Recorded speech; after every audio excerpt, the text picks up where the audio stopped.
Thanks for joining us for the second Cerulean Skies RPG podcast. Hi. This is a weekly podcast aimed at the myriad of RPG subjects that Cerulean Skies members are passionate about. So it's aimed to be a mix of produced podcasting with a live stream discussion. So we always encourage folks to engage with these talks, and whether that be with the chat on Discord, adding me on Twitter and trying to cancel me, or through other aspects of social media. So I'm your host, Joey, and today I'm joined by Chan Hello. and, I'm sorry, Nomemomemon? It's Nomemomemon, but just Momemon. Travis. Oops. Hi, Who Travis. cares? Hi, how are you? Um, it's funny because I've always said your name correctly until the moment where I have to say it correctly, and then I hate myself. Cancelled. Yeah, that's why I'm canceled. So feel free to at me. My at may be deleted, but yeah. Um, so yeah, as always we try with new contributors to the show. We're going to be talking about some of our favorite RPGs to get a feel for each other's preferences, and we'll also touch on our subject today, which is lesser known RPGs, or rather, we'll try to include that in some way. Basically, the whole gimmick of this podcast is to have like a revolving door full of people. So usually the first time I get people on here, I ask the stupid question of what's your favorite RPG, so we can continue the rest of our discussions nonplussed. So before we get started, Chan and Travis, you guys are new Hello. to this podcast. Um, Tell us about your internet presence, man. What might we know you for? Travis, we'll start with you. Yeah. Honestly, I don't really do that much important. Right now, I just kind of bullshit around and be really annoying about boosting my band all over the place, and then it's just shit posting in various flavors and genres. Hell yeah. And Chan, what about you, man? I would say I'm known for like anything on the internet, but my portrait is Bowie from Shining Force 2. I do like telling people what tracks they're getting, games they're playing, and of course, right now I'm running the Ease Gauntlet. So, Hell yeah. So I don't know if you know this, Chan, because I don't know if we talked about this, but I'm actually the community manager for Digital MLS, which is like the big Ease fan site. I run the Discord and do some stuff on the website and do some copy editing stuff. Um, so if you use the game order from that website, man, from God's mouth to your ears. But yeah, I mean, well, that's a really cool thing to Scrimblow, the E Blah. series. I'm We gonna hmm? I'm gonna feel old for a second. I need a definition on the word scrimblow. Okay, hell yeah. So, all right. So apparently, I didn't know this. I accidentally appropriated the use of the word Scrimblow.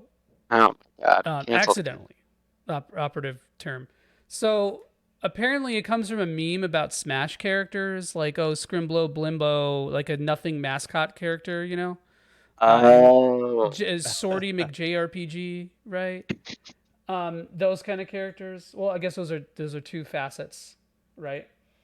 And makes sense. but for some reason, it got turned into meaning like Dorito dusting a game, or just Ah, blasting through a game, or like sure. getting fully heady with stuff, just like, Like full trophy mode, yeah, yeah, or if not just or the like, opposite. or the opposite, like just being really invested in something Okay. in a small amount of time, right? Um, so this is a famous thing on ceruleanskies.tm. Monitor audio thing, could you turn to? Okay, thank you, Golden. I was actually just gonna ask that. Thank you. Um, I take offense to that personally. I don't want to turn them down, man.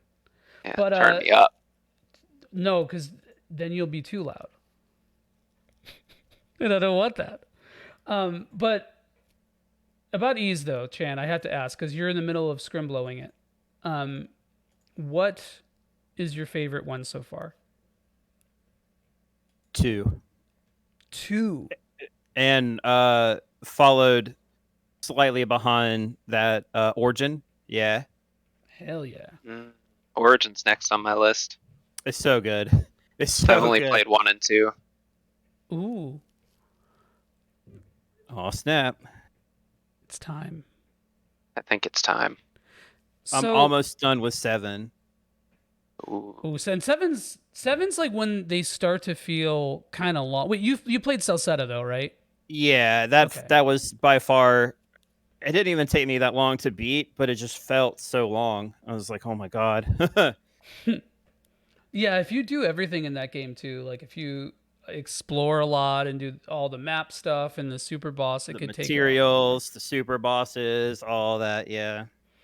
It could definitely take some time. And it's definitely one of the shorter party games, but it's still like a good 20, 30 hours, I would say, give or Yeah, and take. I didn't want to like go off the beaten path with this, but while we're on the topic, E7 really reminds me a lot of Seiken Densetsu 3 and the aspect Mm, that you've got your crystals or you've got your powers, and now there's super beasts that you have to go and fight, and it just really reminisces that sort of pattern in like the game mechanics, and I'm like full into 7. I'll have like a ranking, an updated ranking once I'm done with it, but it's up. I feel like it's up there. I love it a lot. hell yeah. That's so funny you say that because on the review I wrote for E7, which I think is on Digital MLS, that I said the exact same thing. I was like, this is Trials of Mana Yeah. mixed with Avatar, kind of. A little bit, right? Like the elements and all that Okay, stuff. so not the blue people, the, No, not the I was Airbender, like, not wait the a blue minute. Avatar. Okay. James Cameron's Sure. Avatar. But okay, hear me out though, because it has those like elemental cities and stuff, Yeah. right? And it's Yeah. sort of similar. I don't know, maybe that's like a really knee jerk like basic observation about it. But I also made that observation before I really watched Avatar, so you can take it for what it is. But funny enough, I'm digging into the E's because we have a thing going on at Cerulean Skies where we're trying to play through each entry in the series. I saw that. Yeah. So we're knocking. I think we knocked out 2 or 3 games so far, and we're like 60 or 70% of the way through Mask of the Sun. Golden is playing through that. So Travis, if you would like to play E's Origin on stream, man, here it is. That's an option. Well, it definitely is. That'd be really fun because I think you streamed some horror games before on CS. Yeah. Right? So And especially with you only playing E's 1 and 2, Origins fits right in there. Perfect. It's so good. I don't remember who recommended it to me originally, but shout out to whoever said play Origin after E's 1 and 2 because that was phenomenal. Yeah, it was good. was it me? I think it's the only other one that I own. Maybe. Well, I own 8 and 9, but not on PC. Ooh, on PS4. And 8 is getting a PS5 port. I Very saw soon. that. They need to make it a free upgrade. Yeah, I don't know if they will, sadly, but maybe. Actually don't remember if they even disclosed any information about that. I don't think they mentioned it because I was looking it up. I mean, let's not fool ourselves. That's just a reason to sell the collector's edition again, so they can make even more money off of it. Yep. Which is fine, because that PS4 one's expensive as hell now. It is. So Even just the normal day one edition was super expensive for a while. I don't know if it still is. yeah, It jumped was up like $90 $80 or something. Yeah. I wonder if they're going to add anything else in addition to like the PC, or if there's any other content, or if it's just going to be a straight port PS4 to PS5. I think it's That's just a a good straight question. port. Straight port. Yeah, it would be really cool if they added. I mean, this would never happen because it's third party, but adding the co-op mod that exists on Ugh. PC would be Yeah. really sick. But I've been kind of waiting to play 8. I've been waiting for my wife to get done playing Horizon, and now that she's done with that, now it's like, okay, I need to hurry up and wrap up E7 so me and her can jam on 8. That's another game I need to beat. Horizon. Forbidden West or Zero Dawn? Zero Dawn. Zero I don't Dawn's beat pretty good. anything. I liked it though. What I played of it. It's like I'm very averse to AAA gameplay, so a lot of Horizon's gameplay just I sleep. But That's something about fair. the story really got me. I think Forbidden West was a bit of a letdown, though. It did kind of fall out of public discussion relatively quickly. Yeah, Like and I stopped hearing about it as soon as it came out. coming out like 5 days before Elden Ring didn't help, but Yeah. or like 2 days before something ridiculous. That being said, though, Zero Dawn didn't really, I guess, pick up. It seems, at least in the discourse that I saw, anecdotally, until like I don't know after the expansion came out. That's true. That's true. I kind of remember the same. But yeah, I mean, I feel like it's very sophomoric in a lot of ways, but it's a fucking beautiful game, man. The cutscene direction in Forbidden West is like top tier. I have to say, I find a lot of the game middling, but sorry, I It was was really pretty. I was watching her play. This was Zero Dawn, and yeah, I'm kind of the same. A lot of these AAA games, Uncharted, Last of Us, God of War, Horizon, a lot of these games I enjoy watching her play. But I mean, Uncharted 1 took me maybe like 5 hours to beat, and I was like, okay, well, I have to have like some sort of RPG elements in games that I'm playing. Yeah, I yeah, get that. and that has that like really sterile, Yeah, like typical AAA Sony game yeah, Shoehorned in progression. progression. Which is like it's like the essence, the LaCroix of RPG elements, to fool you into thinking. I love it. Yeah, very much that. So that's a bummer. I'm glad we're on the same page with that. Yeah, I know. Okay, so there was a tangent, but I feel like it was an applicable tangent because, or so I would like to think, because I think that like one of the things I talk about a lot, and I'll probably juice out of you guys too, which is a terrible sentence, but the idea of like progression systems in RPGs, it's like a big touchstone for things that Oh I yeah. like to see in gameplay. So Now, Same. Horizon did have one that was good. The map progression, the discoveries, and all that. It was good, but I don't know. I still felt like it was missing, like actual discovery. I guess I don't. yeah, It's really hard to. Yeah. No, I get that. Yeah, yeah, that's a big thing, and I think I'm kind of glad that we're seeing games move a little bit away from the typical open world thing now as a whole.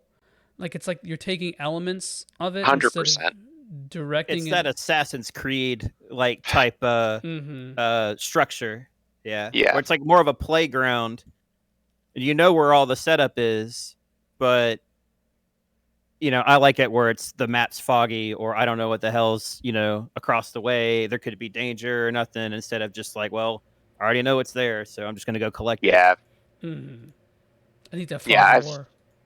I've definitely gone on many a tangent about how I feel about every game being forced into an open world capacity, and sometimes it's executed really fantastically. Elden Ring, I think, is a good example of it. Yes. I liked the way that was done a lot. Oh yeah. Others don't hit me so much, and somebody's going to beat my ass for this, but I always throw it in. I think Breath of the Wild is really overrated. Yep. I'll raise both of if I could raise both of my hands without dropping my mic, I would do that too. I played it for about 4 hours and it was snooze fest. Yeah. I love Travis's any excuse he gets for the I hate Breath of the Wild platform Dude. is so good. I love See, it. that's the thing, is I don't even hate it, and I actively want to replay it. I just, the amount of people that have said, this is the best game ever made to me, I'm like, No. I can't even, I don't even want to be a dick. I just can't. I'd like to see the list Comprehend of it. other games that when people say that it's such a game of the year, like contender, or it was game of the year, I'd like to see what other games that those people are playing. Same. Yeah. Oh, yeah, and in the chat said the Persona 5 syndrome. That's really true. Another game that I like, but it is hysterically overrated and too fucking long. I don't need a linear JRPG to be over 100 hours, and I will die on that hill. Mm-hmm. I don't even need it to be half that many hours. Dragon Quest VII just writhing in its chair right now. I haven't even touched Dragon Quest VII. Although, to be haven't fair, played probably a single, why. I haven't played a single Dragon Quest game. we Yeah, could me change neither, that. We actually. could change you. We can fix both of you. We can. I've- we have the technology. Yeah. But I I've haven't spent a lot started of Dragon money. Quest V twice, and I am interested in it. I just never end up going back to it. There's always something else ahead of me. Are they all first person when you go into combat? Yeah, not 8 and not 11. I think that's what kind of threw me off, because the only other game that I played like that besides Phantasy Star was Earthbound. Oh yeah. Wait, no, Megami Tensei. Nope. I've dabbled in them a little bit, but the only one that I played was Nocturne, Mm. Mm, Love Nocturne. and that game was awesome. the best one. Yeah. It's a good ass video game. Yeah, it is. Yeah, I mean, that's kind of exciting, though, because there's so many games out there in a way. Like, sometimes I get in this habit of, I guess, almost leaving gaps to fill them later, because I love to have my gaps filled. And it's cool to just be able to explore that part of yourself. Holy shit, there's so many things to unpack with what I just said. But, Yeah. Hey, you just need to fill your gaps with something that explores you. yeah. Exactly. And we all need that sometimes. Mm-hmm. We do, and that's how we become our better selves. You have a snake, right? I do. I don't like where this is going. I was like, wait a minute. Awkward silence. I don't know like this where this is going. I don't need to continue. But I've got a really good segue. Okay. Because this is an RPG podcast, and I'll tell you one thing that is definitely not an RPG. It's the Legend of Zelda video game series. Yeah. So, guys, what are your favorite RPGs? And Chan, we'll start with you. Well, I would be remiss if I didn't mention Shining Force 2, obviously. There was one game that a lot of people aren't familiar with, too, and it's Brigandine. That game is so incredible. Brigandine Grand Edition, anime cutscenes. It's a strategy game. It's like Game of Thrones mixed with Final Fantasy Tactics. Like, there's no other way to put it. It's incredible. The replay value is awesome. I could talk about that on a whole other podcast, but Breath of Fire 3 is a good one. I love Breath of Fire 3. Legend of Mana, Secret of Mana, Baldur's Gate is one of my favorites. And, of course, now I guess Elden Ring, like 400 hours later in that. It's definitely up there in my, I wouldn't say top tier, but it's definitely up there. Hell yeah. That's a very solid list. I never really played much of, is it Brigandine or Brigandine? Brigandine. Is Dine, okay. I'm going to just pronounce it like that anyways. Okay. Feel free, whoever needs to correct me on it, whatever. Brigandine sounds a lot better than Brigandine. Brigandine sounds like a toothpaste. Brigandine. Brigandine? That Cool being and said, you know, I think the one thing I get a little anal retentive about pronunciation is Suikoden, because I hear a lot of Suikoden, What? a lot of like weird pronunciation, and I'm sure I'm not like putting the accent like perfectly there, right? But like, it's Dean for okay. That's what I fucking thought. It's Dean. Yeah. Fuck you Dean. guys. Fuck you guys for bringing the truth to us. There we go. Brigandine Grand Edition is one of my favorites. There we go. Hell yeah. I don't mind. I like being corrected because I don't want to sound like an idiot. But Same. Brigandine and Brigandine, maybe a little leniency that way. It's better than saying like Y's and E's. You know? Yeah. No, wise. Why? Make sure you put the apostrophe in wise too. That's imperative. To Like this. that at the dental office or whatever it was. Yeah, dude. Shit. So for those of you who didn't Got see me. this is a really good. So there's a dental office in like some part of very rural Japan, I believe, and it's called Wise Dental, like actually pronounced Wise. And it's the name or the logo is literally just the E's logo, except there is an apostrophe after the Y.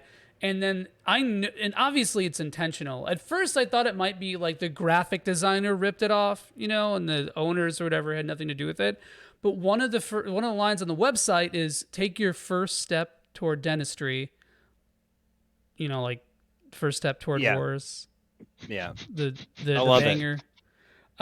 Which is a copyright infringement all over the place, and I like to think that it is meta. That's fucking awesome. And then It has to be. That they're trolling. They're trolling with the wise thing too. Like they know that's a malapropism, and they're like, okay. You have to go in there and be like, yeah. We need a petition to make sure if that place gets shut down that we grab the sign, have it mailed to us. Oh yeah. yeah. I do. You put it outside of your house. Business. Let's rob from these small businesses. Mom and pop, not my fucking mom and pop. Amen, brother. Travis, what about you? Is that a Bush Light, by the way? Listen, man. It's a long story. Ever since you moved from Chicago, you've become a different person. I don't even recognize you anymore. Hey, dog, it's Greenville, baby. So, yeah, what about you? Answer the question. Mm-hmm. Yeah, RPGs. So I'm pretty sure Chrono Trigger is my favorite game of all time. Game that I've played like the most amount of times. The game that I probably obsessed over the most in both childhood and adulthood. And as cheesy and cliched as it sounds, I'd probably put Final Fantasy VII right behind it. And it's because I'm so attached to games on the basis of like feelings that they gave me at a particular time in my life or something. And Final Fantasy VII is such like a character game for me. That was like the game that I'd like go home as a doofy little kid and like write fan fiction about or some shit. And yeah, it just stuck with me. It's past that, a lot of newer stuff. I think Nier Automata is in my top 10 games. Elden Ring probably is too after that. That's one of those games that I knew I was going to like, but I didn't realize how much I was going to like it. And I really fucking liked it. Past that, I think I also noted Nocturne, Shin Megami Tensei 3, because I played it back on the PS2, but I never actually got through it. So when the remaster dropped, I was like, this is the time. I'm going to make it happen. And I got like fully lost in the thought. I mean, top to bottom, I loved it. And I think it was really disappointed going into 5 directly after finishing that game. I think I made a tremendous mistake there. But that's probably my list. So, knowing your background with a lot of Christian metalcore and Megami Tensei, would you say that God is dead? Yeah. But he will rise again. Hell yeah. So Chana, because that was an overlap with you, man, was Nocturne and me as well. That's on my list. What are some thoughts that you have on Nocturne? Let's hear them. Let's fire them away. Well, kind of like Travis, I played it originally on PS2 and I just got lost in it. I instantly went and got the guide. I don't remember the dungeon, but there was some kind of labyrinth. And all I wanted to do was get Dante. I was so obsessed with Devil May Cry. I was like, I gotta get Dante. And once the HD came out, then I went full force in it. And I mean, it's just such an incredible game. It's like the anti-Pokemon game, but still kind of in that same realm. The design is awesome. I mean, the game is awesome. Like if you haven't played it, whoever's listening, definitely go check out Nocturne. It's incredible. It's so good. And I think it's aged really, really well.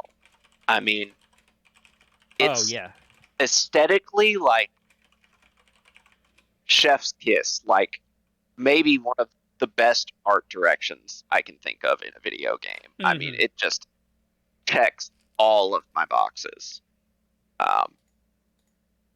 And the game, I mean, from a gameplay standpoint, is also, I mean, it's as straightforward as it needs to be, but I feel like it feels modern, again, for that kind of game. Like, it's a game that could be really plodding, knowing the genre, and it never feels like slow or bland. Like, it's definitely really well paced. And I wouldn't say that it's timeless per se, but there's a reason why the HD's got the price tag that it has. I mean, it's so worth it. Absolutely. Very much so. What do you want me to play? Maybe not on the podcast, Mommy. Freebird. I love how Oh, God. that out of Wonderwall. context is hilarious. Like, I like Not people... on the podcast, Mommy. Yeah, exactly. Damn, I cannot escape the innuendos, dude. Play Desert You know what? I learned the little guitar part to that, but that sounds like shit without effects. And I'm not setting up my pedal board. But anyway, Nocturne, I do want to touch on that a little bit because also, Solstice, I have to underscore something that Solstice said. He said, damn, you actually got baited by featuring Dante from the Devil May Cry series. Oh, hell yeah. A Totally. sticker got you. Hell yeah. Yep. Works every 100%. time. It works every time. Slap Dante on the sticker. Yep. Pokemon Black 3 featuring Dante. Buying a heartbeat. You're damn That's how right. you get people to take the vaccine. Get a Dante sticker with every vaccine. Dude, what? Okay, there is a personality type that would only take the vaccine if it had a Dante from the Devil May Cry series sticker on it. Like a very They're out there somewhere. Yeah, like a very specific type of like Southern or country American gamer.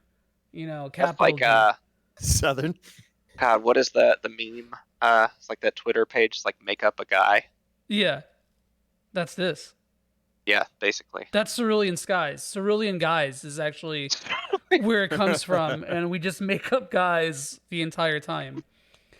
But okay, so that game, I bought that game on a whim because the cover art looked badass. Yeah. And Yeah. it was like in the RPG section, and I was like, oh, I think I saw it on GameFAQs, like it was coming out or whatever. There was like the message board on the PS2 page and the PS2 home splash screen, whatever. Game facts. And I was like, I kind of bought it on a whim. I didn't know anything about Megami Tensei, despite having played Jack Bros and Revelations, the Demon Slayer, and Revelations Persona as a kid. Oh, I shit. did not understand that these are all the same series because I was a stupid idiot until I picked up Nocturne, and then like halfway through it, I was dealt that realization that at least that and Persona were the same series. So, and I was like, this is a formative period for young Joey because I was listening to some Godspeed You Black Emperor, some deep screamo. I think Screamo. I said, and I quote, "I don't listen to music that doesn't yell." And Hell yeah, we've all had that moment. Fear not. Cradle of Filth. Yeah. Okay, so Nocturne was a little after the Cradle of Filth phase for me. I think like 2 years after, but it was around. There's overlap. The Venn diagram of Cradle of Filth, Nocturne, and Godspeed. It's like it's there, man. It's there. So I just wanted to throw that out because I feel like that because you said timeless, right? And to me, that game is like a timeless game. And I think past the age of once you start getting out of your preteens, your adolescent years, it becomes harder to have, I guess, and this maybe I'm just speaking for myself, but I feel like it becomes harder to have that like quintessential classic video game. I mean, granted, you're going to have your Elden Rings, your Dark Souls, your Breath of the Wild. Sorry, Travis. A lot of people say that. No, People on the internet say it's a fair statement.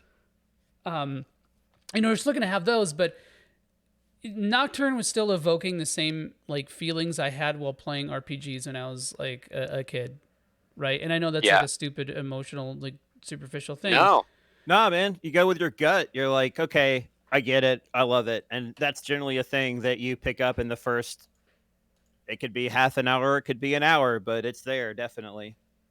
Yeah, and I got a lot of look what we have here. My balls. Oh, the ball. So Do you thank have a you. balls guarana to go with that? What are they actually called? I think those are anal beads. I mean, they could be, but they're a little small, man. I don't think I'm getting a whole lot of it.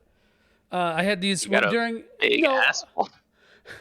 This is a little after my balls phase. Nocturne was after the balls phase, but yeah, no, I bring that up because that like sort of experiential feeling is really why I think Nocturne struck a chord, because that to me is like when SMT was like really finding its groove and really trying to challenge what was happening around it. Absolutely. And you didn't see a lot of PS1 esque experimentation during the PS2 era quite like you did with the PS1 era. That the like especially like Yeah. 96 to 99, that era was like absolutely jacked. And granted, Nocturne isn't really doing anything different because it was still this like I mean, yeah, the press turn was new, right? But you know, Megami Tensei games, Mega 10 games have been eerily the same since 1986 or 87.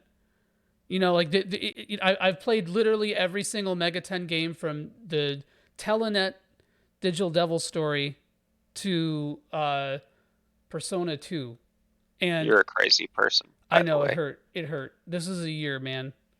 That's a long year. I did jam on I think it was called The Last Bible 3. Oh, the Super Nintendo? Yeah. Game? Yeah, I that played a game is little bit interesting. of that. Yeah. I like, and I don't know like how many of them actually go into this, but like when you're using the language of the creature, and then when you get the creature and then it can use the language to like deter other enemies and stuff, I was like, man, that's so dope. Yeah, it's That's so sick. cool. Last Bible 3 kind of a little booty, unfortunately. Um it's like God, that tower that you go to, I call it pre-Tartarus because if you played Persona 3, it's basically Tartarus. It's the same, or Mementos is functions really similar to that. But yeah, that's such an interesting game to have. Just I love how you played Nocturne and Last Bible 3. That's so I didn't fucking even know wild. there was a last I mean, Bible 3, if we're being I mean, honest. like, I love you that. know, I go on these what I call like field trips, you know, on different websites, you know, and see like what haven't I checked out to kind of expand.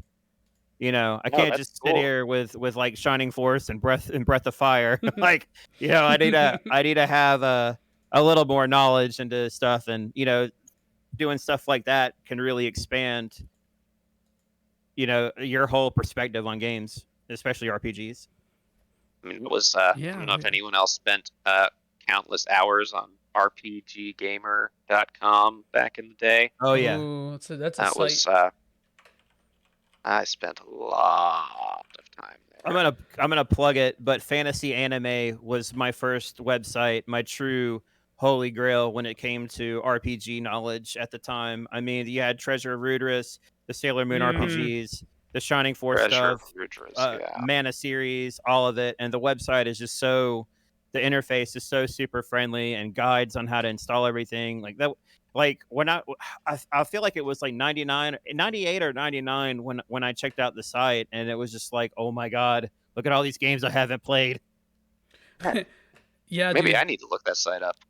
So It's good. I'm trying to get the admin to jump on one of these podcasts one day because I think that'd be really interesting. Because the guy who used to run Zophar's domain Right. is I remember streams now. Zophar's domain. Yeah, And yeah. he's a really good streamer. You should check him out. But he streamed Shining Force 3. He streamed Lunar Eternal Lunar. Blue. Yeah. A couple other things. He was doing some like Gabriel Knight and those like yeah.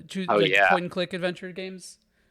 So yeah, it's cool how I don't mean any disrespect to these guys, but it's cool how they still have relevance. Like these big names that like really, it's like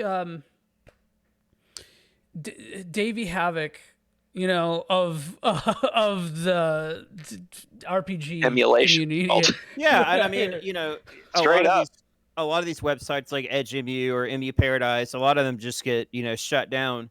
And it's cool that they're able to stay like sites like Fantasy Anime were able to stay relevant because emulation, sorry, it's not going away. Nope. And as people age and you'll have your next line of people in their 12 to 20s or whatever, like trying to figure it out too because Nintendo doesn't know how to do an eShop. So For some godforsaken reason. yeah, I think I was 12 or 13 when I was looking on Fantasy Anime.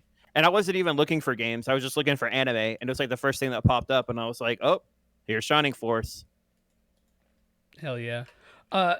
Actually, I have a really good through line to this, a discussion point and a through line to the next point.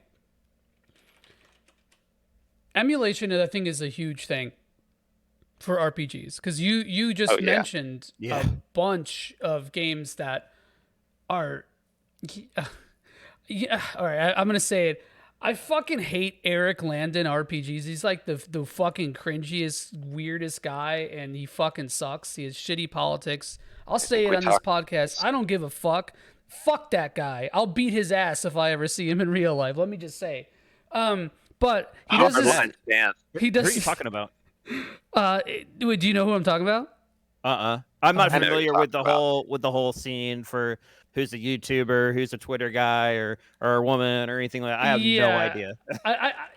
I found his stuff because I was like looking for guests for Super RPG Friends, and I watched a bunch of Eric Landon, this guy. I watched a bunch of stuff a while ago. And he does this thing where he's like, "Oh, hidden gems," and he says "hidden gems" like 700 times. And I only bring this up because I almost said hidden gems because I've been fucking poisoned by this loser. So Eternally poisoned. Yeah. Well, sometimes with age, hidden gems, there's a lot of games that get lost. There's a lot of games that don't keep up the hype like Final Fantasy or anything like that. So there may be a game from 97 like Alundra that I really love, and that got RPG Game of the Year right behind Final Fantasy 7, but not a lot of people know about it. They talked about it. And now it's a hidden gem, but that was also, it's been a long time. That's a game I need to. But if he's like, oh, hidden gems, Earthbound, then I mean, like, all right, guy. No, he's not that stupid, but like it's like every game. Like Breath of Fire 3 is a hidden gem. Breath of Fire 2 is a hidden. Okay. Yeah, but no, I'll show you some hidden gems. Oh, what do you? I put what he said in chat. So I mean, obviously, you guys are free to form your own opinions. Don't listen to me. You should never listen to one person anyway. That's bullshit. But I just wanted to use this little soapbox I have. Just this little guy. This little guy right there. It's not that big. Okay. But I bring this up because there are so many games. I mean, everybody knows this now because this discussion is becoming more mainstream with releases like Live Alive. Even Tactics Ogre, I would be willing to put on the same plate. So, like, you're starting to see a resurgence of these games and an audience, a market for them. Like, I mean, you mentioned Treasure of the Roadrunner. Then you have Treasure Hunter G. You have Bahamut Lagoon. Alcahest. Yeah, that game rules, actually. Dual Orb, all those. Mm-hmm. And it's like, there's so many games that we did not get in the U.S. and or in the West, rather. I mean, if you think we had it bad, which we didn't, look at Europe. Poor Europe, just struggling, just slow. Like, I was just gonna say Terranigma. That's the Terranigma. Terranigma. Yep. That's the big one. That's the one thing Europe got over us. Whatever, man. It was almost Blade Chronicles and Terranigma. Yeah. But no, I mean, I think emulation really brought a lot of put a lot of eyes on these games, and I really think that emulation is the big reason why I'm into RPGs, because it showed this side of stuff that things can be a little bit like not what is just in stores, if this makes sense. Like, I mean, obviously, Non-traditional. right? 1000%. Yeah, but not just non-traditional, just like accessible, like less mainstream. And also by accessible too, I mean also like um there's a lot of games like Dark Half where it would not have gone well in the US cuz Dark Half you're like you play as a good guy and a bad guy, and when you're the bad guy you're like draining blood and like draining souls to get your health. You're like wiping out innocent villages and stuff like that, and the game is badass, but I could see why I didn't come over here. Yeah, not really in line. That was before the era of like be the bad guy video games. I think Yeah. like a pre Grand Theft Auto 3 world. Dark Half, by the way, if anybody hasn't played that, Dark Half, at least watch some videos on it. That game is incredible. Yeah, Dark Half. The name is familiar, but I have not played it. It's published by RPG, Enix, right? kind of. Yeah, you should definitely check it out. It's good. I won't go into like a deep dive on it, but it's worth playing. Wait, was that an Enix game? Yes. Hell yeah! They weren't the developer for it, but they were the publisher for it. Was it Quest? Who developed it? Weststone, I think. Weststone. Yeah, Weststone. Okay, Yeah, that Weststone. makes sense. Yeah. All right. Oh, this looks sick. Wow, it's that's so cool. good. I didn't know that. Yeah, the soundtrack's really badass too. Oh yeah, yeah. No, I played a little bit of that game. That game rolls. But you have a lot of stuff like this for, especially Super Nintendo or Super Famicom. Super Nintendo, yeah. And Genesis too. There's a lot of Genesis. There are a lot of Sega RPGs that I just lost to time. Yeah, lost. Like people just don't talk about, or I mean, obviously the volume didn't match the Super Nintendo, but I mean, there's still so many good games for that. So Warsong. Oh, yeah. Warsong's good. That's Langrisser, right? Yeah, I know. Yeah. I'm just so used to calling it Warsong, but yeah, Langrisser, all those are good. Yeah. Shining Force, of course. But I didn't really play a whole lot of, like, aside from Shining Force and Warsong, like, I didn't really play, like, there really wasn't a whole lot of strategy RPGs. There were RPGs, but not a lot of strategy ones for the Genesis. Yeah, there was, I mean, well, you had Dragon Force on Saturn. Yeah, that's good. That's a good game. So Brigandine, what I was talking about, Brigandine. So Brigandine is just like Dragon Force. So if you like that kind of game, it's almost the same thing. Right. Yeah, I really, because the Brigandine just got like a remaster, didn't it? It's a whole other game. I wouldn't say like it's a sequel per se, but it's the same kind of setup, and that game is dope too. I played like as soon as it came out. I mean, I was on like the last phase of the last battle, like where you're farming to get your levels before you go into the last combat in like 3 days. Like I rushed it. I love that game, and that's another game where you have multiple rulers, so it's a guaranteed at least 5 playthroughs.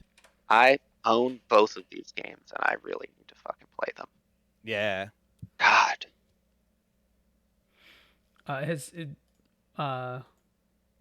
Mommy. Oh, Vampire? Yeah. I have been very interested in that game, and I think I got it in a Humble Bundle at some point. I just like any vampire shit, honestly, and it looks interesting. Vampire slut confirmed. But but Chan, what you were saying about Brigandine, that's something I would call a scrimblow. We got a scrimblow alert right here. We need a sound effect for it. I think we do. I think that's something. Yeah, Scribbler! Oh, I hate it. The soundboard isn't working right now. You're bringing me back to 2001 E-Bombs world right now with soundboards. Man. I hate it. I hate it very much. I used to prank call everyone I knew with fucking Mr. T soundboard or something. But I got a question for you guys, because this is a phenomenon that sort of happened to me, and I'm wondering if you guys have something similar. So I think I've told this story before, or alluded to this point before, made this point before. But when I was like 12, I got a computer for the first time, and I discovered emulation via Z-SNES as we do. Oh yeah. And one of the first things I heard about was a game called Secret of Mana 2 or Secret of Mana 2, Oh yeah, yeah. which is Seiken Densetsu 3 Yeah. or Trials of Mana, however you want to whatever you want to call it. But I remember I downloaded that, and it was not in English at the time, but it was like you could navigate it in Japanese mostly. And that was the coolest experience, dude. I felt like I was touching forbidden lore. It was like an insane experience, and I think because of that, like the sheer novelty of it, the exciting, like it's kind of illegal, you know. The fact that it was this game that we didn't get, and I was like, why didn't we get this? Yeah. There was all those thoughts. I didn't know how localization worked. I was 12 years old. I was still reading Nintendo Power. That was my Bible, because God was dead, because I had played Xenogears and I knew God was dead. But yeah, so I played Trials of Mana and I was like, this is the best game ever made. This is the game. This is so much better than Secret of Mana, blah, blah, blah. And I think I like held fast that notion for a few years, and then time went on and it kind of dulled a little bit, but I was still like, dude, Trials of Mana, that's the game. And I replayed it when the collection of Mana came out, and I'm like, it's kind of a 6. It's kind of a 6. And beautiful game, beautiful soundtrack, really cool story.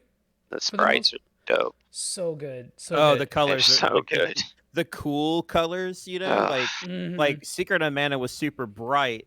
But then, like Seiken Densetsu 3 had like just these cool like fall colors, like teal, like dark teal and stuff like that. It was very awesome. Desaturated kind of palette. Yeah. So good. Yeah.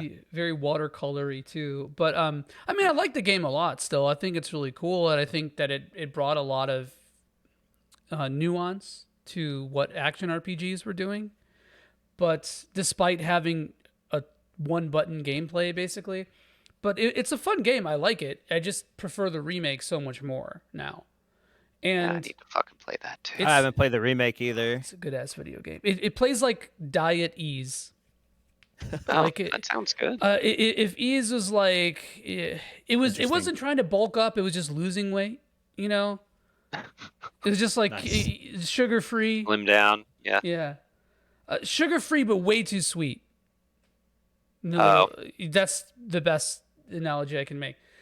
But no, I don't mean that necessarily pejoratively, because it's a good game and I really, really enjoy the remake. It might be one of my favorite Mana games. But that being said, are there any games like this that you guys either played in the day via emulation or just played back in the day, RPGs of course, that have not really held up, or maybe it may have, to use Travis's word, overrated a bit? Good question.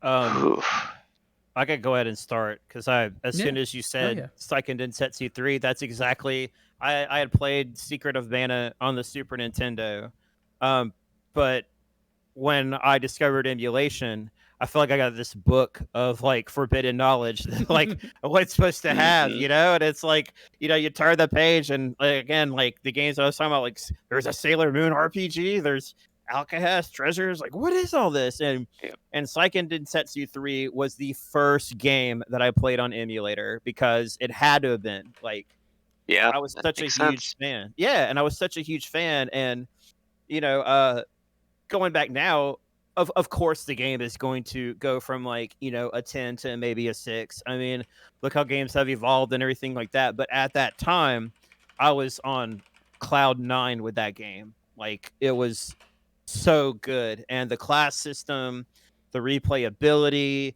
like it just took a huge deep dive from Secret of Mana.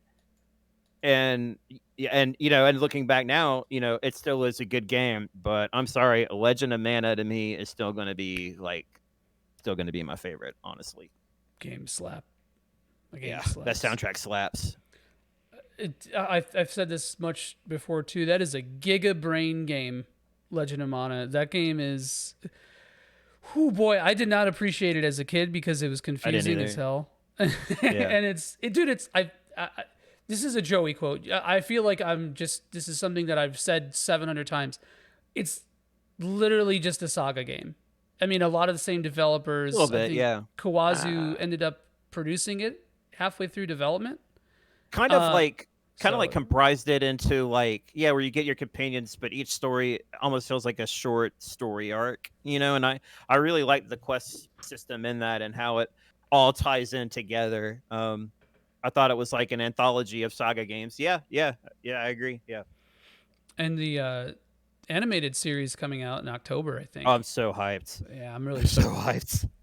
Wait, what? Yeah, there's a Legend of Mana animated series on Netflix. I did not know that. That's nuts. I don't know if it's getting a dub, but I assume that it will because if it's Netflix, it has to, right? And Mm, it'll get maybe canceled depending on after the one reason, season, so we don't have to worry about that because it's Netflix. but we can enjoy it while we can. Exactly. Exactly. Yeah. Travis, what about you? Did you think of anything? Well, 6 2/3 in chat gave what my answer would have been Legend of Legaia, because I played that game obsessively when it came out and I adored it. And then I tried to go back and I was like, hasn't aged magnificently. I mean, the easy answer is also maybe Final Fantasy 1. Oh, really? Yeah, Do tell. Do tell. oh no, it was such a. I mean, it was so early, and I remember borrowing it from a friend and thinking it was like the coolest thing ever. And then I tried to go back and play it. I tried at one point.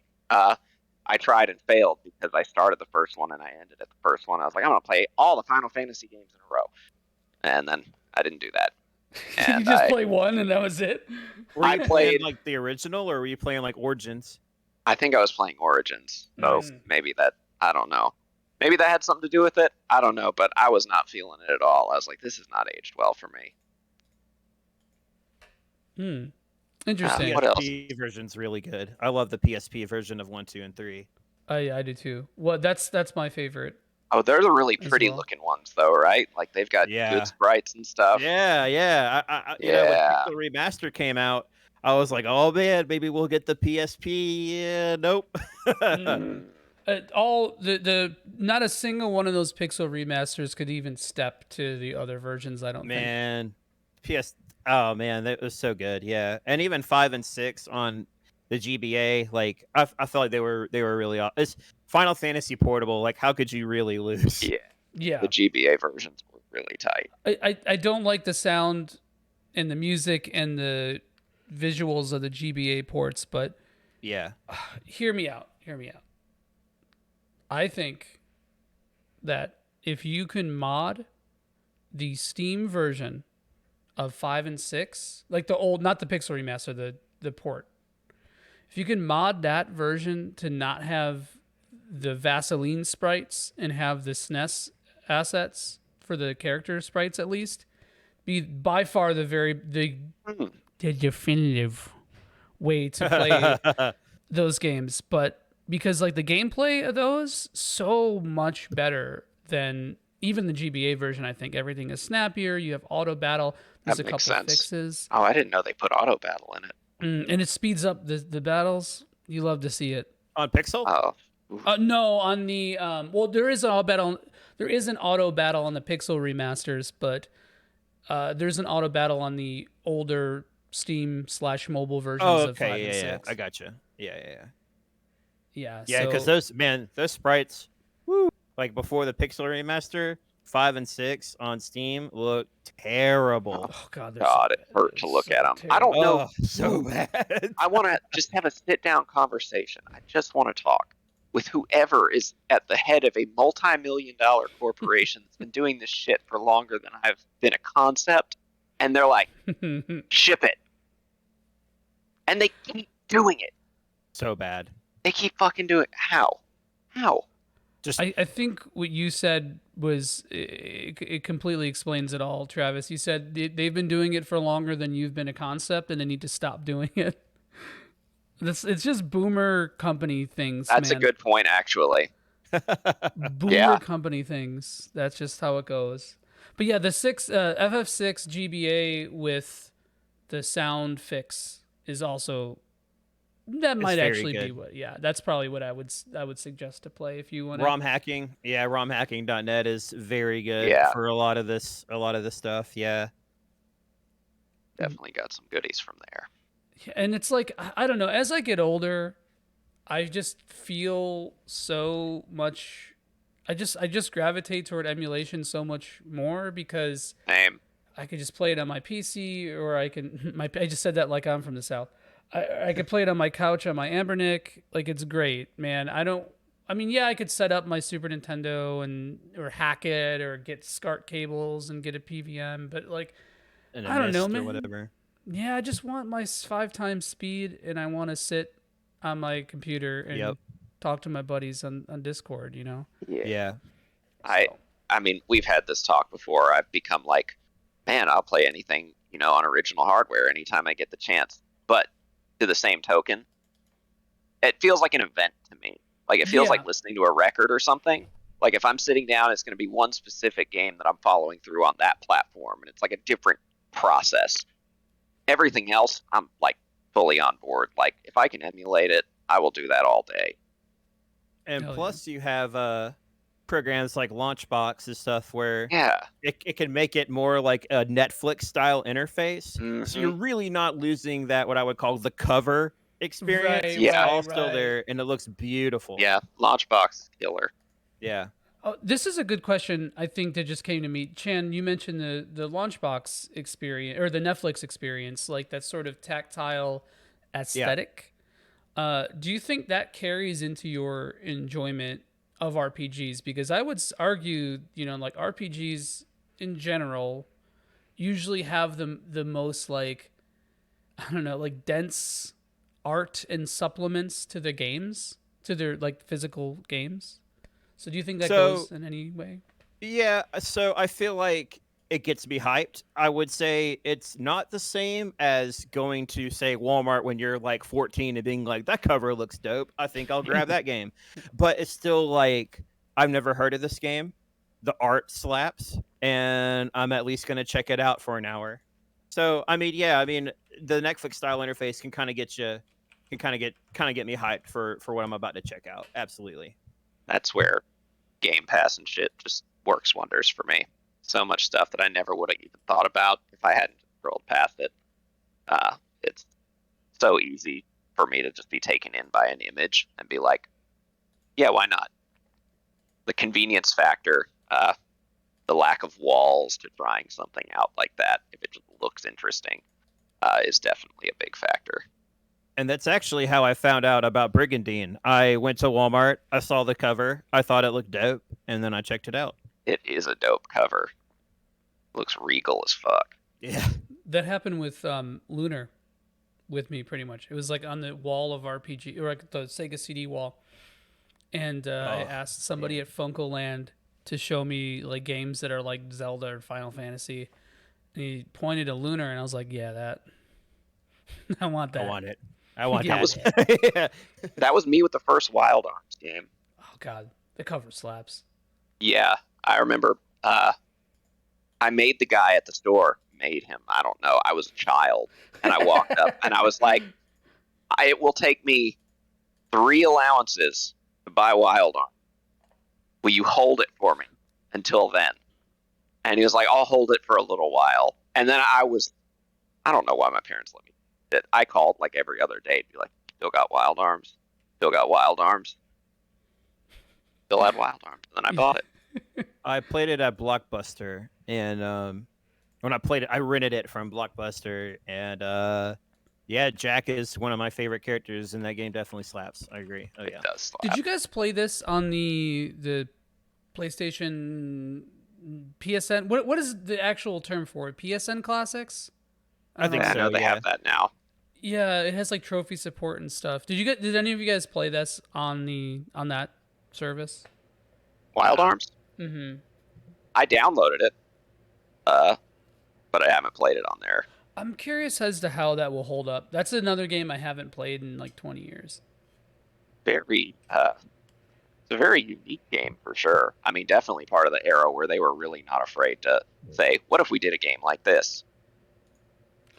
Like a Western style kind of like adventure JRPG was just like really off the wall, I feel like, back then.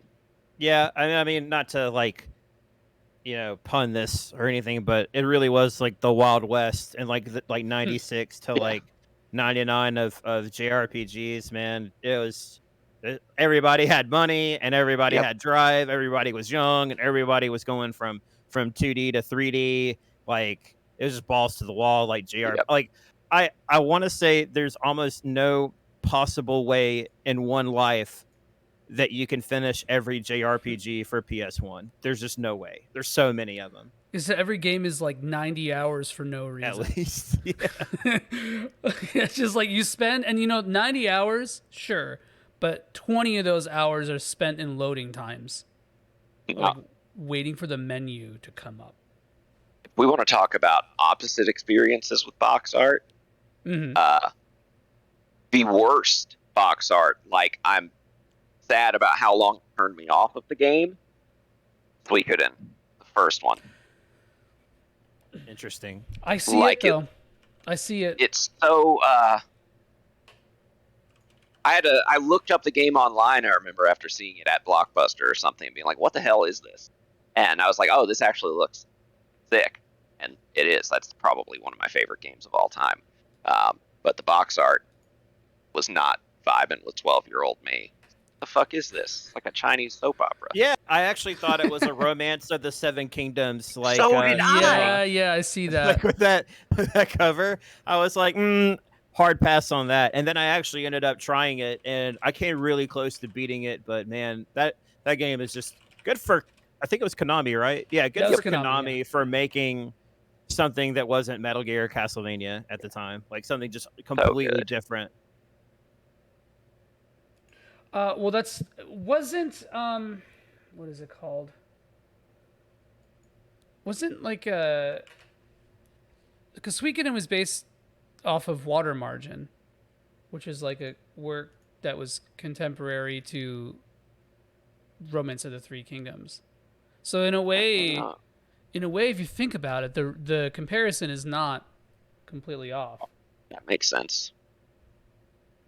So yeah, I really want to replay Suikoden because I've only ever played the first 3 games, and I don't think I ever finished 3. I didn't finish 3, and I didn't finish 2.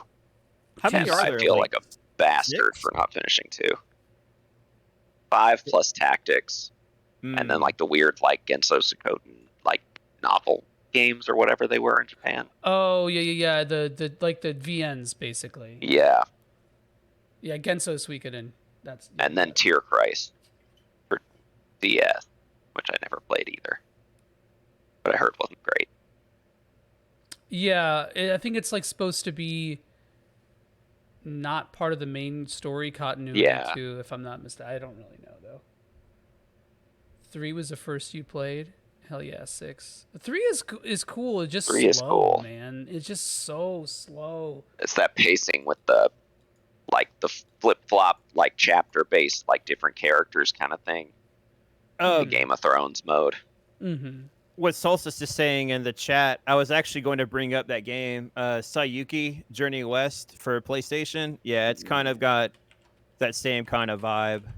That game's really dope too. I think he was talking about the novel, the Chinese. Well, there novel, is a game called Journey to the West. It's a JRPG, and Sayuki's really, really dope. Yeah, and I actually haven't played that, so interesting. I haven't either. Wonder if that's related to the novel. It probably is. Was it a working design game?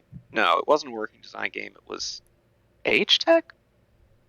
Who put that out? I think it was Koei, actually, that did Sayuki. Really?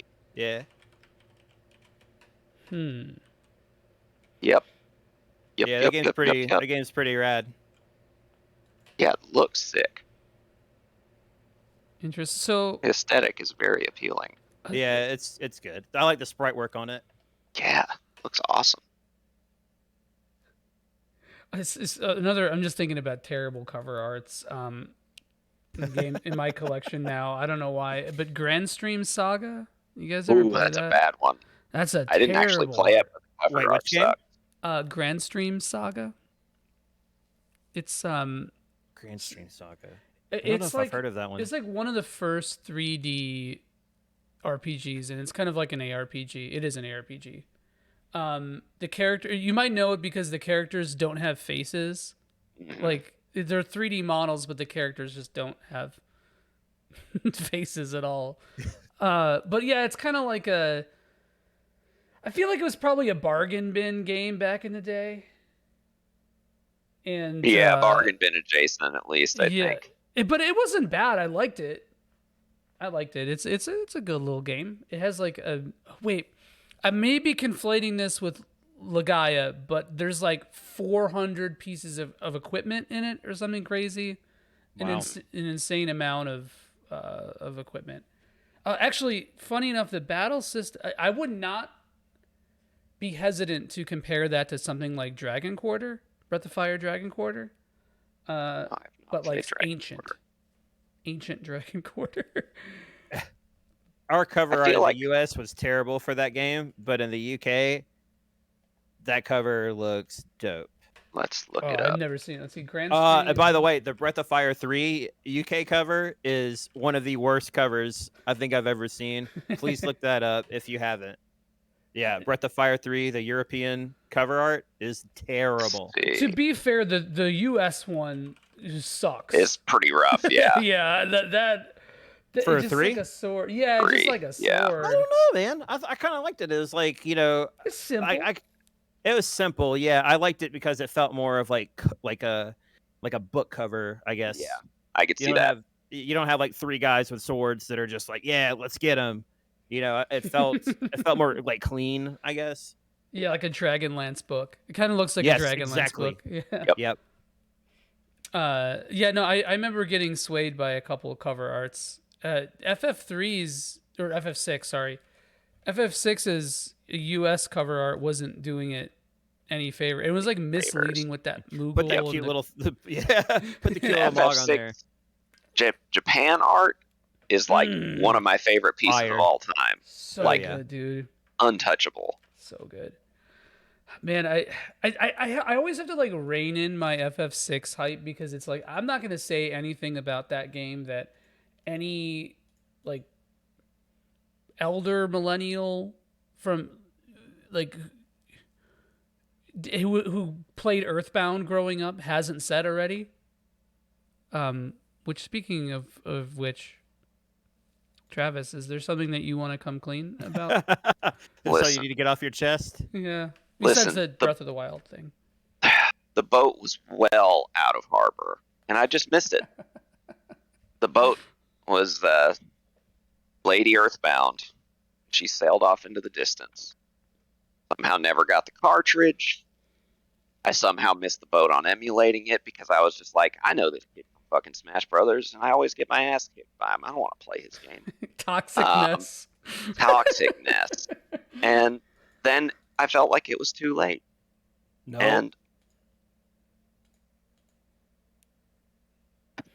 But now it's on Switch. So Yeah, there you go. The Now there's no more likelihood is- excuses. shot up. The Like- boat has come back to shore and it's on the Switch and you have to get it. Yeah, but There's a guy on this. Okay, first you need to trade a Pokemon with Strength and Surf, and this way you need to go around the SS Anne to be able to get it. It's a long, convoluted process. It's the only way you can get Earthbound. But Missing now. that was a different one. That was a different. That was the island. Yeah. Yeah. So Earthbound is one of those games I feel like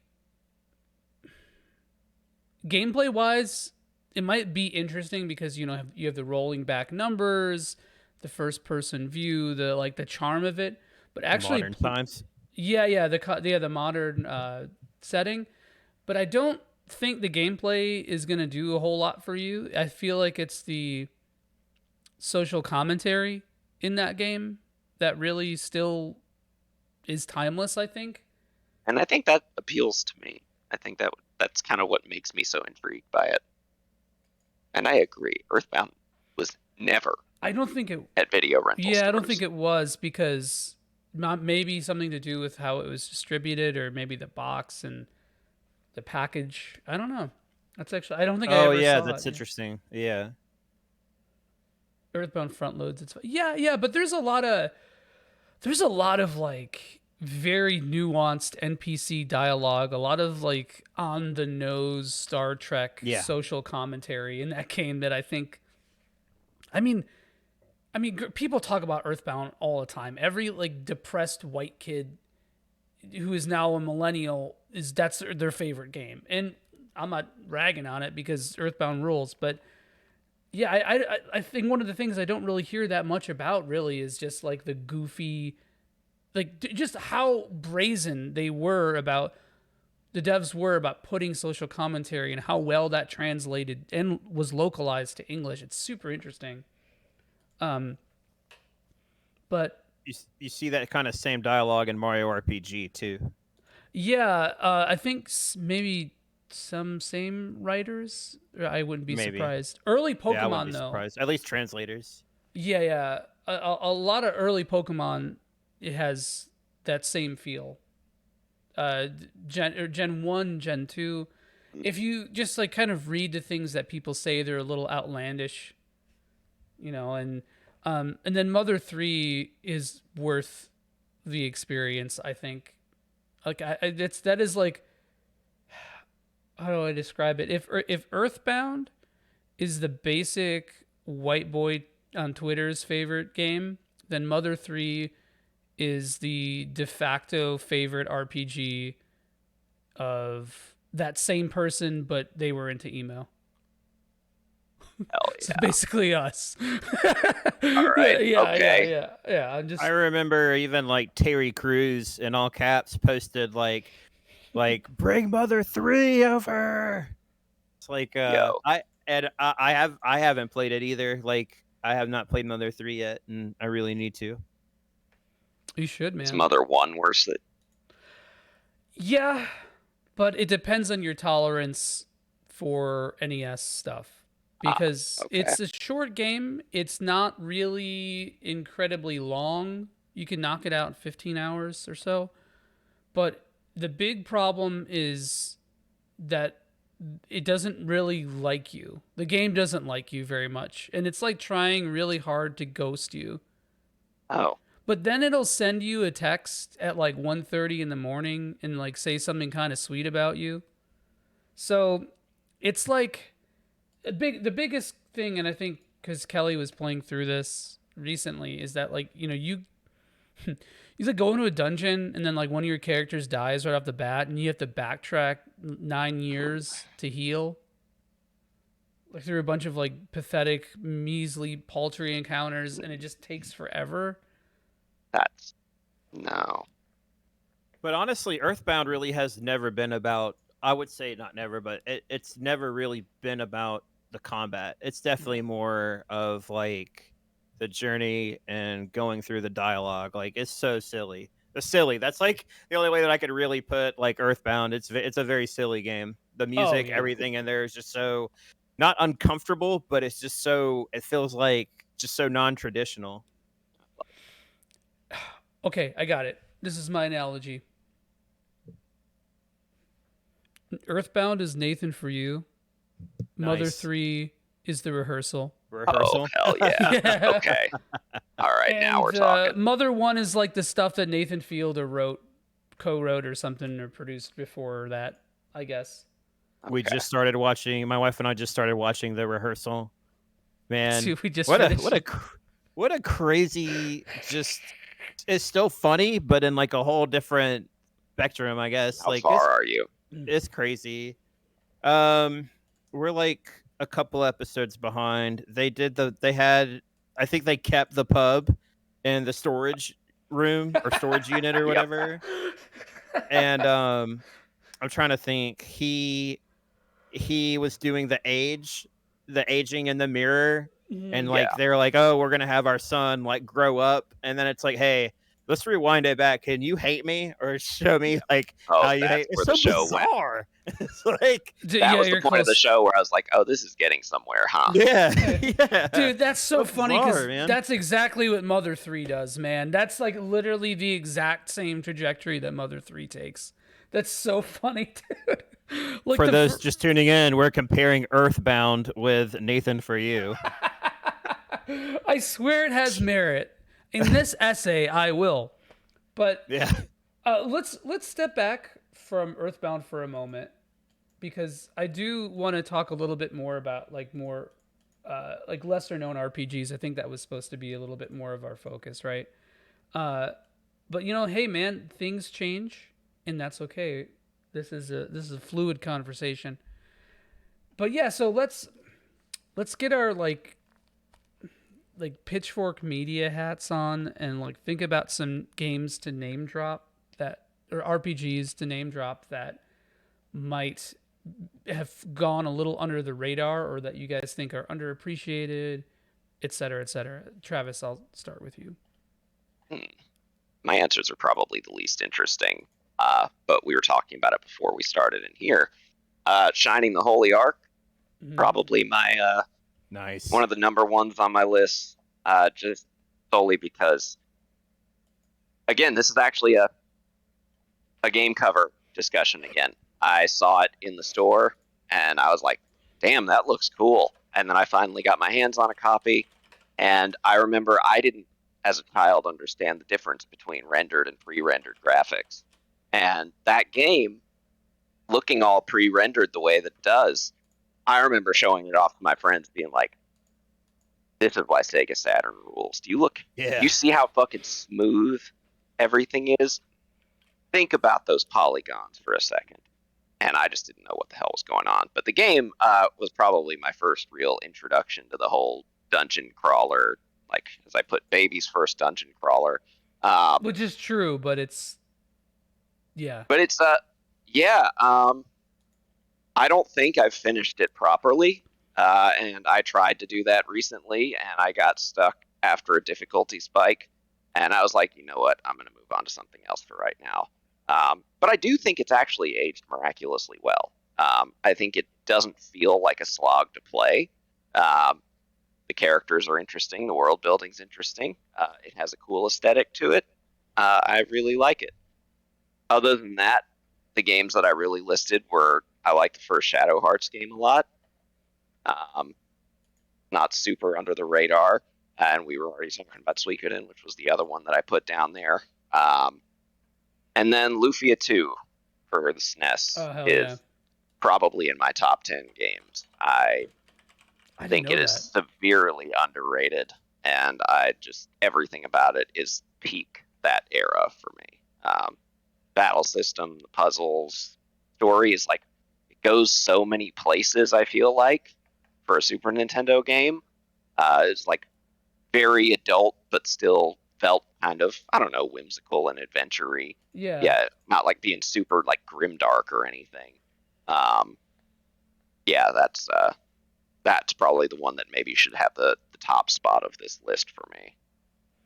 Hell, yeah, because that game had like it did the Golden Sun thing, where there's puzzles and stuff that you interact with. Very comparable games, I think.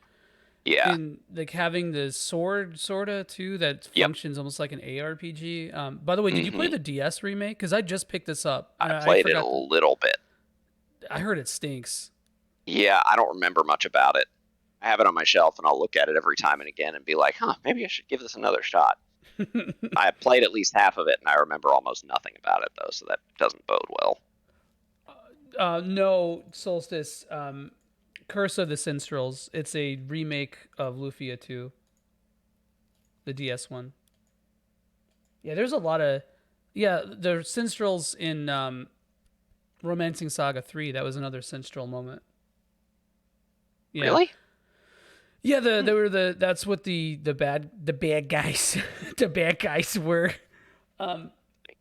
Chan, I'll throw this into your court, man, because I know that you're a Shining boy, TM. How do you feel about Shining the Holy Ark? I want to hear that. Oh, I love it. I rented it a long time ago. I never actually owned it. but anything that said Shining, I was definitely going to play. Wisdom was kind of the same for me too. I need to go back, and yeah, that cover art for Shining the Holy Ark is sick. The Primo font, the is color on so it, good. everything, and yeah, Epic. since it's basically like an old school Dungeons and Dragons PC game, but with like the Shining flair to it. Yes. It's definitely on my radar to go back and smash 100%. Hell yeah. So what are some other games that you think are a little bit lesser known? The Lufia 2s of the world. Well, I touched on this earlier. Brigandine, obviously. I'm telling you, man, that game is so good, and it's pretty tough. I mean, it's definitely harder than Dragon Force, but um, instead of it being more action, almost Dynasty Warriors side scrollish, it's grid combat. It's tactical, so and the AI doesn't mess around. Brigandine Grand Edition is very good. Alundra Oh, Launcher's is so good. Alundra's so good, It is so good. and that got RPG runner up of the year in '97, right behind Final Fantasy VII. So I'm just saying that's a good selling point. Like, hey, it was one of the best RPGs that came out at the time, and a Zelda killer, I guess. No, it is a very good game, and I mean, really, there's a lot of working design wins. Arc the Lad is also really Yeah. good. That's really underappreciated. Arc the Lad is phenomenal, especially two. Yeah, 2's great. Actually, I'll go out on a limb and say Arc the Lad, Twilight of Spirits on PS2, I enjoyed a Yeah. lot. I never played that. I have it. I just never played it. Really, probably those. I would say I would pick those three definitely. But Brigandine Grand Edition definitely takes my top spot. Like y'all need to check out those anime cutscenes. They're sick. I do Moving want it up the to list. switch to the alternate reality pink here and say Nice. that in an alternate timeline, Alundra Breath of the Wild happened, and it was it overrated? Travis, you tell me, because I don't know. Well, no, can we do the whole dream walking bit? Because I Pretty think good I'd game, enjoy pretty good that a game. lot more than weapons breaking every 30 seconds and doing a variation on the same gravity puzzle 150 times. And plus, if we can die 30 times, we could just go up to the King Snow statue and get the legendary sword and kill everything in like 2 hits. Yeah, you love to see it. Man, that's a you know what? That's a really good topic. I think I want to do it at some point is like overpowered shit in RPGs. Like the most overpowered stuff. Like I think that's Fact? wait, That would no. be dope. Wait, did you say dark fact? Yeah. Oh no, I don't mean like over tweaked enemies, like things like I don't know, like grinding triple triad cards and junctioning Yeah. flare on Squall's weapon and like Ellie in Xenogears, like shit like that. Just stuff that's like unbelievably, unconscionably broken. So I do want to highlight a little bit more Shining the Holy Ark because that's where we are in this conversation. I just replayed that recently. And I agree that it holds up. My only thing is do not play that game on original hardware. Please don't ever do it. Because first off, those discs have disc rot very commonly. Secondly, it's so fucking slow. That game is is. so slow, man. I have been playing it on original hardware and it's very slow. It's like I think that's how I developed RLS. You know, I'm just like sitting there just being like Yeah. my leg is just like that's what I'm doing to but no, it's such a good dungeon crawler, man. It's basically it takes the formula in Shining in the Darkness and really extrapolates it, and you can see that Camelot was trying to. That's like the only Camelot game I think that's like for hardcore gamers, you know, because the rest of their games are they're very light. They're sort of breezy to actually play through. I don't know, man. Beyond the Beyond is. Oh yeah, we don't talk about that. It's the forgotten Camelot game. Yeah, we don't talk about that game. Yeah, but yeah, no, but yeah, Shining the Holy Ark was like that game was tweaked, and it hits Wait, did you get stuck on that dragon thing? I got stuck on it's the The witch when giant- you get what's his face back. Okay, yeah. You know who I'm talking about? Yeah. Like I see that. Yeah. the game goes from like you're scrimblowing it, as one would say, and then just randomly scrimblows you, just out of the blue, like embarrassing, like take you out back and put you down out of nowhere. Alabama dad. Yes. But yeah, so damn, these are all some good ass video games. But I do want to, because I think one thing that we've sort of talked about a little bit in this podcast so far is strategy RPGs or TRPGs, SRPGs, whatever you want to call it. Because Chan, you even said it, seem to have like a bit of an affinity for them. Are there any other SRPGs that you would really recommend or that you want to chat about? Ooh. Put you on the spot. Bahamut Lagoon is another good one. Hell yeah. Yeah, this is this is Sayuki, I already mentioned that one. Shining Force, obviously. Brigandine. Theta, the Emblem of Justice, is another good one. I think that was actually, I don't know if it was made by, I don't think it was made by Camelot. No, it wasn't. But it was the same artist from Shining Force. It's like the Super Nintendo version of Shining Force. Wait, what was it? What game was this? Theta. Feda. Theta. The Emblem of Justice. Oh, this game. Yeah. This is not Fire Emblem. It's the other emblem. I'm telling you, it's more or less it's Shining Force for Super Nintendo. It's like really, yeah, that's what it looks like. Yeah. I the do art remember this and game. the cutscenes are like the battle sequences are dope. These look sick. Yeah. So yeah, I'm gonna do those four, and I'll think of more as we progress on like other podcasts. I'll think of other ones, but yeah, Theta, Brigandine, Sayuki, Shining Force, Bahamut Lagoon, Ark of the Lad. All those are excellent strategy RPGs. Yeah, hell yeah, man. Yeah, I remember playing a little bit of Theta because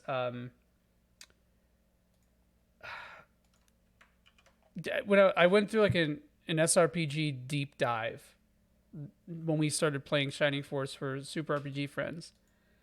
And that was one of the games I was like, oh, I've never heard of this before. And then I looked it up and I was like, yeah, that just... There's like a character who looked exactly like Xylo that was definitely not Xylo. Right. Shining Emblem. Funny enough, I think that's the meme about that game is that's the tagline that people give it is Shining Emblem. Yeah. Looks about right. Yeah, and I mean that art, like I've always wanted to go back and like cut some of those sprites and maybe do some sprite swapping in Shining Force, because a lot of those assets you can pull from, like those and Beyond the Beyond and games like that.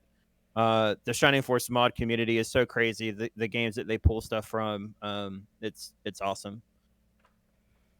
Hell yeah. Dude, I really Did you ever play Devil Survivor? I've seen it around, but I haven't played Devil Survivor, Disgaea. There's some other ones that are out there that I haven't checked out yet. I think you would really like Devil Survivor. Devil Survivor's great, and I love the original Disgaea. That the first one I absolutely adored. Phantom Brave as well. That era of like Ipponichi, I was all in. Devil Survivor is just for the DS. 3DS. There's a 3DS version as well. It's a little expensive, but it usually, you could probably. There was just a sale actually. I would recommend that. Rob it. Yeah. If you're gonna rob, yeah, dude, hell yeah, just go for the 3DS. Yeah. Sega is coming to your house right now. They're coming for you. Sega don't what Nintendo do. Nintendo. Yeah. Come arrest you. Oh yeah, the real console wars that have kept up over the years was how many fans can we sue, basically. Even when Sega lost the console game they still were playing that. So, Bastards. Evolution. Oh, I hated Yes. Evolution.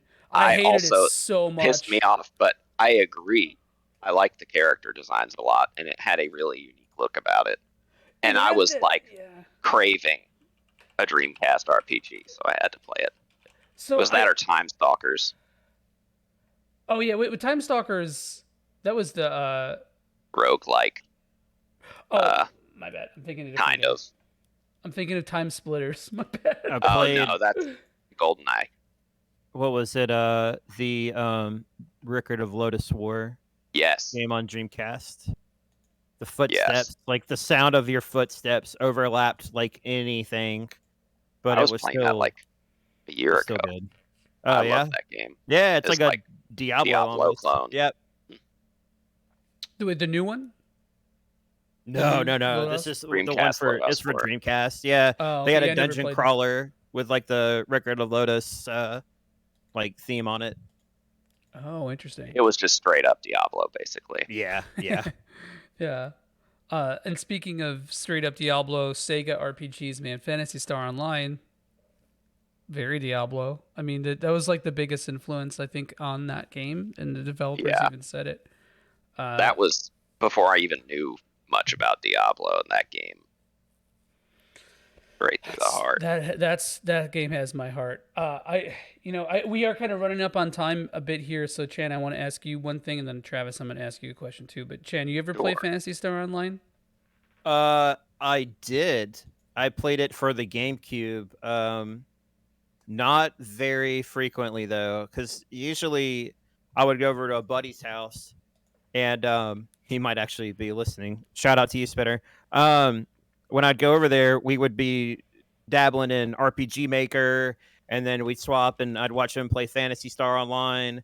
But I have played PSO2, and I know that that's not in the same ballpark at all, but I might check out I might emulate and check out PSO, and I know that I think you're doing that with some of your friends too. So I wouldn't mind checking that out. Yeah, dude, if you ever want to play, Blue Burst, it's super easy to set up. The server is Ephinea, Ephinea. Yeah. Solstice and I were playing before. So Frank and I from Super RPG Friends were playing as well. It's super easy to set up. Like you literally just whitelist the app because it like gets flagged as a Trojan. Which is not, I swear. Classic. But like you just whitelist the app and it downloads the game and then you just connects to the server. We'll set it up. I'll do a stream on it at some point with y'all or something. Like we'll figure something out. I'd love to get it set up at some point. Yeah, it's super sick, man. That'd be a lot of fun.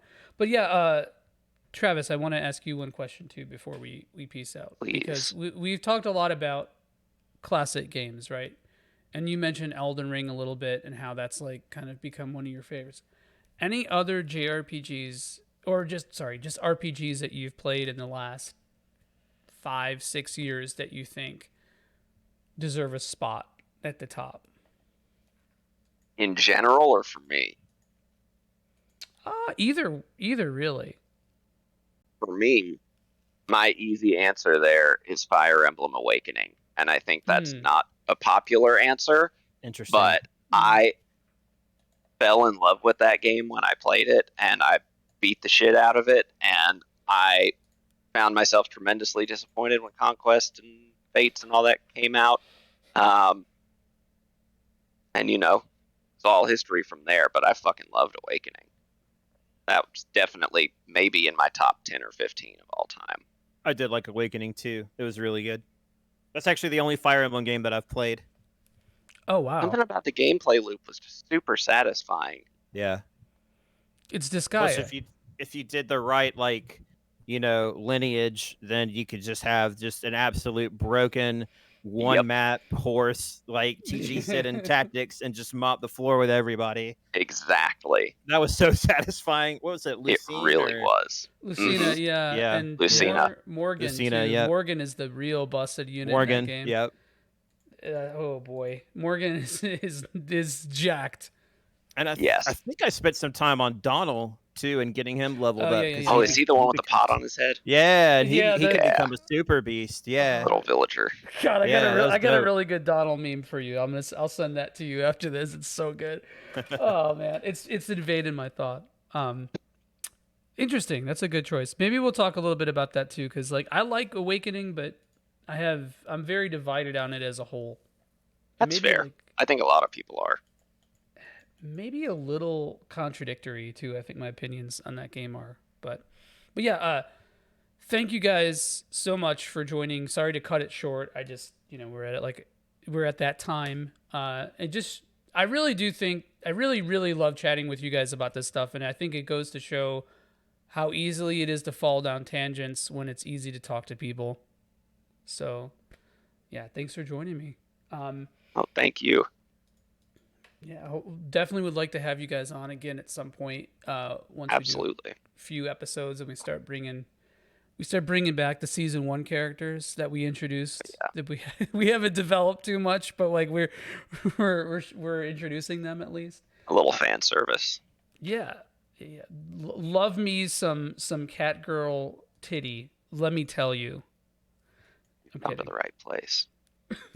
He's not. But I don't know what I mean by that, but Just check out the Final Fantasy 14 not safe for work that's been trending like this whole week. I don't know what happened. Either there's a mod or a filter that people have been using, but it's been crazy. Limsa has never been the same. A new patch always means new degeneracy. Oh So, yeah. There we are. But yeah, Chan, where can we find you on the internet, man? Really, just on Twitter, and that's it. It's Chan at DND RPG.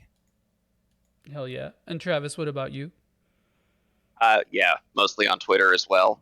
It is the unfortunately named Nomemomemon. Just the same thing back and forth if that helps anybody. Alternatively, just via my band at Rotting in Dirt. Yeah, that's half of my Twitter presence as is, so that'll count. Yeah, I was gonna plug your band. I was gonna be like, listen to their band. It's Hey, sick. yeah, thanks. Do it. Winking into the camera. Yeah, that's that single that you guys put out. Hey, But yeah. thanks, Chief. But thank you guys again. This is a lot of fun. I definitely want to go down the SRPG rabbit hole. I think you guys are like the only two people I talk to regularly who have played Shining the Holy Ark. So, Yeah, now I gotta go beat that fucking witch. Yeah, I'll yeah. probably take some time out and slap that game because I'm almost done with East. I might actually add that to my list right after. hell yeah. And yeah, we're like obviously keep an eye out for our ease stuff. We're gonna be doing a little bit. What are we doing tomorrow? Castlevania. Ooh. So Nice. I'm taking off these balls finally. They're like hot now. That's really weird. I love hot balls on my neck on a Thursday night. Honestly, same, Is it man. Thursday? It's Wednesday. It's Wednesday. Wednesday. Something to look forward to. Wednesday night. You know what that means. Hot balls Wednesday. HBW. But yeah, thanks again, guys. Take care. Please check out Chan and Travis on their respective social medias, and we'll be back next Wednesday with a alive review episode with Solstice and Com Rio. Really stoked for this because I love this game. I purposely avoided talking about it that much. So thanks again, y'all. Take care. Fuck Eric Landon. Hey, thanks, homies. All right. Thanks, guys. See you later. Y'all have a great week. Yeah, Bye. you too, man. Thanks again, dude. I really appreciate it. Oh, yeah. Thanks again. Bye. Bye, dude.